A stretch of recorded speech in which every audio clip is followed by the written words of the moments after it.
Welcome back to CBS Soap Dish Recap, where we recap everything CBS soaps, both the Young and the Restless and the Bold and the Beautiful. This is your Young and the Restless recap for September 16th. And today, Nate is throwing out a little bit of espionage when it comes to his company and revealing secrets to Newman. We also see that there's a second time around for both Sally and Nick, and then they look like they get busted at the end by Adam. So before we unpack all of this, take a second to make sure you're subscribed to the channel, and please don't forget to like and share.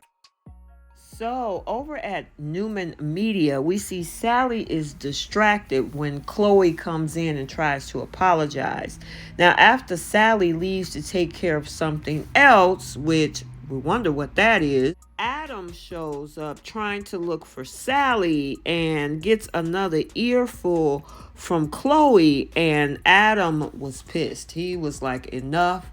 I need you to stay out of my personal life. I just need to speak to Sally. And Chloe is like, well, if you're going to cause damage to my friends, you need to stay away from them. And it's like, you aren't their parents. That's Chelsea and Sally's decision on how to deal with Adam, not yours, okay, Chloe? So you just need to sit down and be quiet. Anywho, I guess that's not enough, because Chloe ended up sending Sally a text about the visit from Adam, and she's urging Sally to avoid him since this has to end. So now over at Newman, Victoria talks to Nick about being intrigued by Nate and needing to find a right fit for him. Yeah, well, just wait till later. As for Sally, Victoria basically act like Nick is just going a little bit too easy on her after that whole massive blunder with her missing the marketing summit meeting. However, we see Sally arrive to apologize to Victoria directly and promise that that mistake like that will never happen again. Now, Nick asked Sally to discuss another matter that they were dealing with yesterday over coffee, and we all know what that was. And yeah, they were dealing with each other seriously. So they grab some coffees, take it to the park, and have a sit. This is where Sally offers updates on Adam's latest declarations and how they messed with her head. Now, Nick don't want to be a factor in whatever happens between the two of them moving forward. He's like, that's your business and y'all need to figure that out.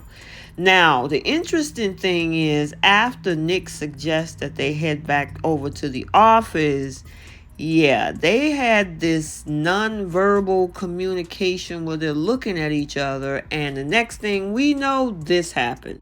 They end up back at Sally's hotel suite instead.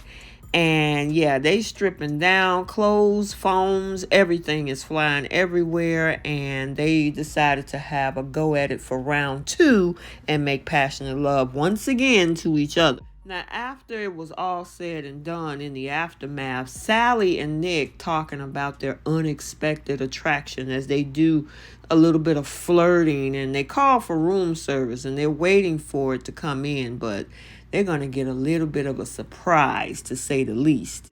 Now, back in Victoria's office, Adam show up over there now looking for Sally, but Victoria thinks that just let her go and let her get on with her life. Now, Adam is sick and tired of people telling him that he needs to do that. And he insists that he's trying to right a wrong since he still loves Sally. And he pretty much checkmated Victoria, which I absolutely love, and left her speechless, which caused her to now send a text to Nick letting him know that, Adam is on the hunt. Which, if that's trouble for her, that's trouble for us too. So back over in the little love nest, which is Sally's suite, she's getting dressed along with Nick. Sally turns to look at a text message that Chloe sent her. Nick turns to look at his phone to a text message Victoria sent him, and both of those text messages was an Adam warning. Once Sally mentions about the whole room service taking forever, there is a knock, knock, knock at the door.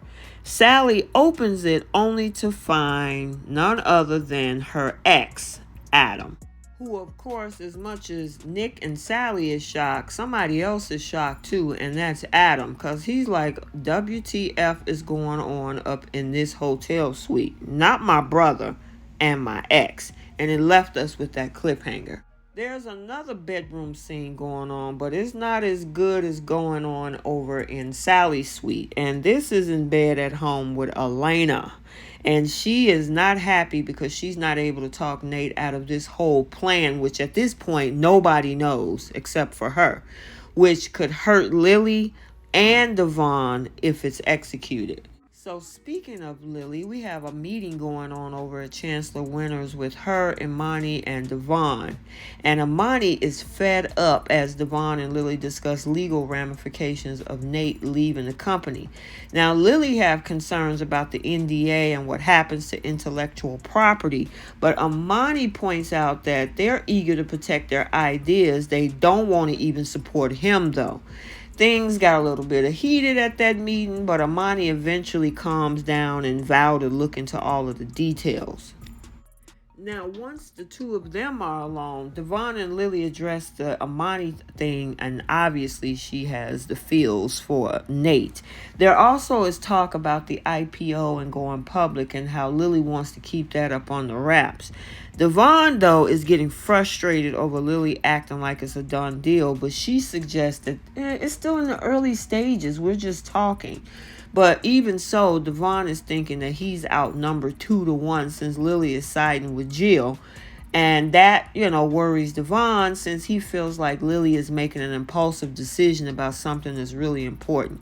This is all about you having autonomy, Devon. If you really didn't want to be merged with another company, which you had doubts in the beginning, you should have been honest with yourself and said no.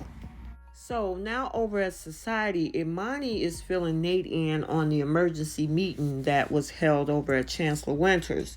Now, Nate hints that he's taking Imani's advice by making a ruthless move starting today. Yikes. Then over at Crimson Lights, we see Devon bump into Elena briefly, but Lily interrupts to get Devon to join her on the patio.